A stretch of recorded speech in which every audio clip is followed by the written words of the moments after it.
جو جنرل قمر جاوید باجوہ صاحب تھے وہ بہت سے معاملات پہ اکثر صحافیوں کو بلا کے بڑی لمبی لمبی ان کے ساتھ گفتگو کیا کرتے تھے، سیاسی معاملات پہ بھی اور اکانومی کے معاملات پر بھی. اور مجھے اچھی طرح یاد ہے کہ 5-6 صحافیوں کے سامنے، میں بھی ان میں موجود تھا، انہوں نے بڑے واضح الفاظ میں کہا تھا کہ جو لاہور میں اورنج لائن ٹرین کا منصوبہ ہے، اس میں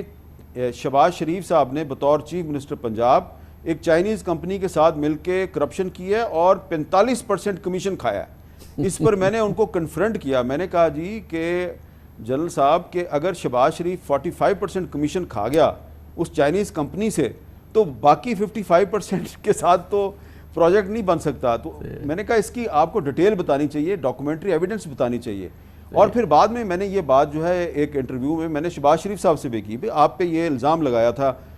جنرل باجوہ صاحب نے، تو اس کا کوئی ثبوت وہ نہیں پیش کر سکے جنرل قمر جاوید باجوہ صاحب. لیکن آپ خود سوچیں کہ ایک ملک کا سٹنگ آرمی چیف جو ہے وہ ایک چائنیز کمپنی پہ، چائنیز پروجیکٹ پہ الزام لگا رہا ہے. اسی طرح اس زمانے میں جو چیف جسٹس آف پاکستان تھے ثاقب نثار صاحب، مجھے اچھی طرح یاد ہے کہ ایک دن مجھے دوپہر کے وقت رجسٹرار کا فون آیا کہ جی آپ چیف جسٹس صاحب آپ کو بلا رہے ہیں، آپ چلے جائیں. میں چیمبر میں چلا گیا ان کے پاس، تو انہوں نے کہا کہ مجھے پتہ چلا ہے کہ جو ملتان میں جو سی پیک کا پروجیکٹ ہے اس میں بڑی کرپشن ہوئی ہے اور آپ کو بڑا پتہ ہے. میں نے کہا جی میں تو ابھی صرف انویسٹیگیشن کر رہا ہوں، تو جب میرے پاس کوئی ثبوت آ جائے گا تو پھر میں وہ سامنے لے آؤں گا. لیکن میں نے ان سے بھی یہ کہا کہ یہ آپ کا تو کام نہیں ہے. صاحب نے جب اسد عمر صاحب IMF کے ساتھ مذاکرات کر رہے تھے، واشنگٹن میں تھے، تو جنرل باجوہ صاحب نے ہمارے سامنے پوری ایک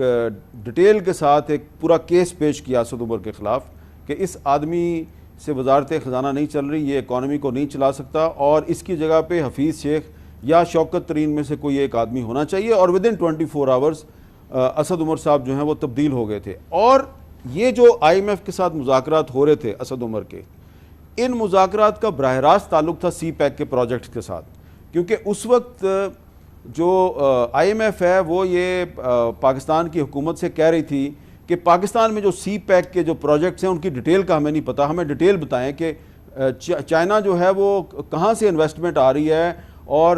اتنے بڑے بڑے اعلانات کیے ہیں کہ 50-60 ارب ڈالر پاکستان میں انویسٹ ہوں گے، تو وہ آپ کا جو اکانومی کے جو فگرز ہیں اس میں وہ ہمیں نظر کیوں نہیں آ رہا. تو اسد عمر صاحب تھوڑا ریزسٹ کر رہے تھے،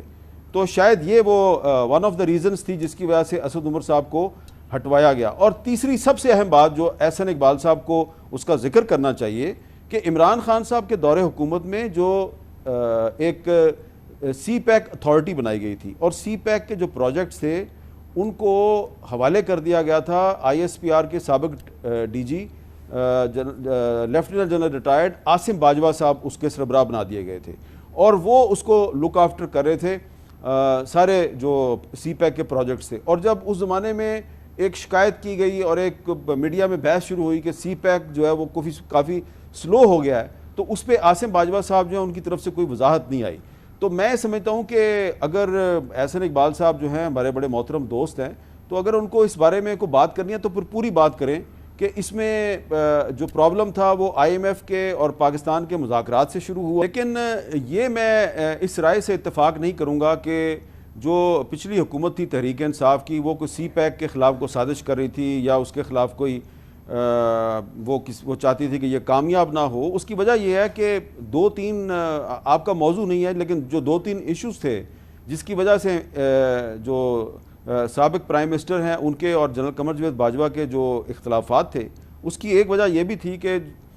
میں اس میں دوبارہ کوٹ کرنے کے لیے تیار ہوں کہ عمران خان صاحب کو یہ کہا گیا کہ آپ امریکہ کے خلاف بہت زیادہ بیان بازی کر رہے ہیں، امریکہ کی مخالفت کم کریں. تو عمران خان نے کہا کہ بھئی مجھے امریکہ نے کیا دیا ہے تو میں امریکہ کی مخالفت کیوں نہ، اور یہ تحریک عدم اعتماد سے پہلے کی بات ہے. تو انہوں نے کہا کہ میں اب چائنا اور رشیا کے قریب جا رہا ہوں، تو میں چائنا اور رشیا کے ساتھ اپنا اقتصادی تعاون بڑھاؤں گا. اس پر ان کا اختلاف تھا جنرل قمر جاوید باجوہ کے ساتھ. تو اب اگر ایک آدمی جو ہے وہ اگر امریکہ کو بھی للکار رہا ہے اور ساتھ میں آپ اس پہ یہ بھی الزام لگا دیں کہ وہ چائنا کے ساتھ جو سی پیک کا منصوبہ ہے اس کو بھی اس کے خلاف بھی سازش کر رہا تھا، تو یہ بات جو ہے یہ سمجھ نہیں آتی.